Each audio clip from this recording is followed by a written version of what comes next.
looking bleak. There's too many missing cases in this town. It's one thing when you see these stories on TV and they're happening somewhere else, and you repost the pictures, you repost the memes and everything. But then I came home and I told my wife we need to call the cops. My babies are supposed to be missing from this house. But when it happens right down the street, it hits a little bit different. Some kids to come up missing, it's terrifying. This is a great opportunity for somebody to come forward with the right information and help us get to the truth.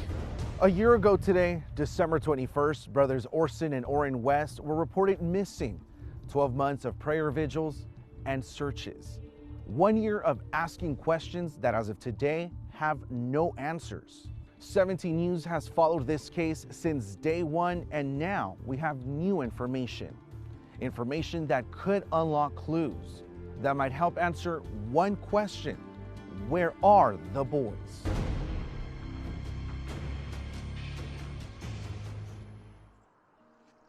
In December 2020, the COVID pandemic is on hold as the small desert community rallies around the Christmas holiday. Something is not right on Aspen Avenue. On that chilly Monday afternoon, Christmas joy turned dire in the neighborhood where Trezell and Jacqueline West lived with their children. The tragic story of ORRIN and ORSON West began to unfold. They were just 3 and 4 years old. But that story starts back here in Bakersfield, a couple of years earlier, where the boys were born to their biological mother, Ryan Dean. She gave the boys their birth names Sincere and Classic, with the last name of Pettis from their father, Charles Pettis. I was at work. I noticed my baby cry wasn't normal when I got home, and I took him straight to the hospital. The baby she's talking about is ORRIN West, the older boy. And they say he had a femur bone. His femur bone was broken and twisted. She says this injury led to Child Protective Services taking both boys from her. I'm come from a good background. Like, I don't have a police record, never been in jail. The last time Dean saw her boys was the end of 2018. Taken from her, the boys were placed in the system. 34-year-old Trezell West and 31-year-old Jacqueline West became the boys' parents, responsible for their well-being, providing them a home. Eventually, the parents became the adoptive parents in 2019, renaming them ORRIN and ORSON West. The West home became fuller. There were already 4 other kids in the family, 2 biological and 2 adopted. The following year, the family moved to California City. All seemed well until Christmas 2020. And they came to us and they became our children. We named them. And they are our children. And so we want them back. Trezell wanted to build a fire in the fireplace, and he went out the back door with the boys. He opened the side gate and left the yard to gather firewood, walking past the boys as he carried the logs into the house. I said, well, I didn't see them, so I came back outside and I started searching my backyard. I searched the whole thing. I realized that I left the gate open, and I panicked, came inside the house, searched the house, me and my wife. A neighbor's security camera shows the family's white van. The camera stated 4:32, but police confirmed the clock was off. It was really 5:32 in the evening. I turned my light on, I searched, I called their names. Talked to a gentleman on the street on the other side over there, he didn't see them.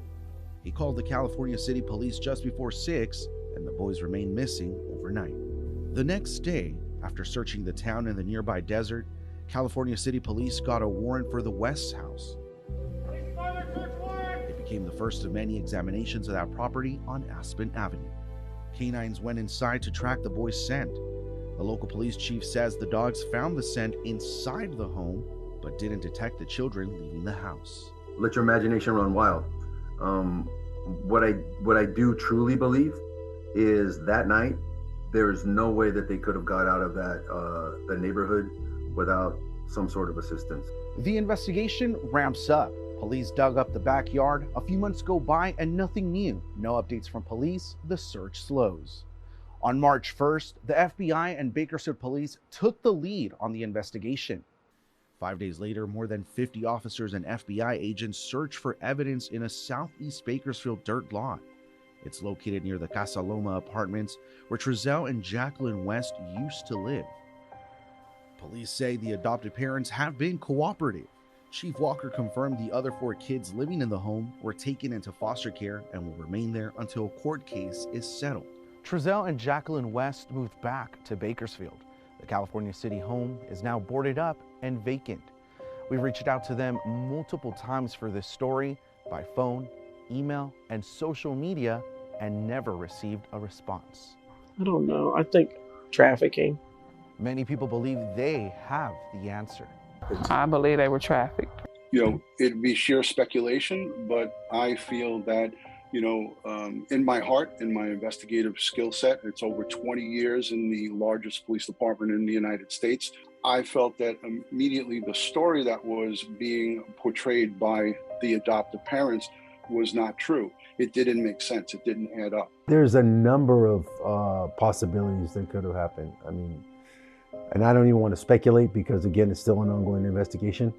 So I don't want to, you know, give away any of my opinions because those are just that, opinions. I know how the investigation's gone and the way it's pointing, but again, because it's ongoing, I can't really comment too much on that. We use facts that are only known to law enforcement to impeach statements. And so I'm not going to be the one that's going to provide information. This case is too important. This investigation is too important. And I'm not going to be the one to mess it up. My faith was that it wasn't going to go this long. You know, so I had to realize that it's not my timing. It's God's timing on everything. Biological father Charles Pettis shares his thoughts. But it's not nothing like you should just be like, oh, well, I don't know. If you did something, let people know. Because you hurting people's kids, you taking family away from family, you know what I mean? These were babies, you feel me? The family has retained a Beverly Hills law firm. 17 News obtained a copy of a September 2021 complaint filed by Pettis and his mother Brenda Pettis, where they alleged that the placement of Classic and Sincere under the care of the West was negligent, therefore leading to a presumed wrongful death of both brothers. Wrongful death? That's a disheartening development in the case. Antonio Castillo is an attorney for the family. And of course, they were missing for nearly a year until, obviously, unfortunately, remains were discovered not too far from the home where they were. He says Pettis, the biological father, has been asked to provide a DNA sample to compare with remains. But Castillo says he has no further information other than the vague report remains of some kind have been found near California City.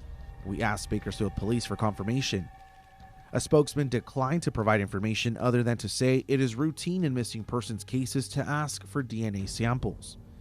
Regardless, there's plenty of evidence that the county was negligent, the family's lawyer said. And we believe that they are responsible for the disappearance, and we'll see if that turns into more.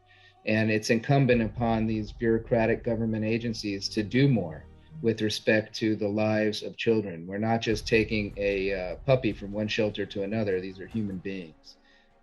9 months after assuming the case, Bakersfield Police Department continues the investigation, but still no answers, no suspects, and no boys. It may cause people to, if there are people involved in criminal activity, to understand that they're under scrutiny. And there's certain things that we just can't present to the public to satisfy a curiosity. They have 90% of their leads that they're not making available to the public, and they're doing it for a very good reason, because they need to keep the investigation, the integrity of this investigation. They cannot jeopardize it because we're talking about 2 little boys. The adoptive parents remained silent since their last statement, released to the public in March 2021. All sides should be out here together looking for the babies. That's all I said. But you can't force anybody to do something they're not wanting to do. Based on what we were given, we have to operate on the assumption that they were here. Allegedly, they was taken on the 21st, but I don't believe nothing happened in California City. I 100% wholeheartedly concur that they were not ever in California City. I can tell you this, Christian, is that we now know the areas where the boys are not. There are answers out there. Someone must know something. If you have any of those answers or feel you could help, please call Current Secret Witness. You can remain anonymous. Call 661-322-4040. In California City, contact the California City Police tip line at 855-227-3656. With your help, we can all answer the question, where are the boys?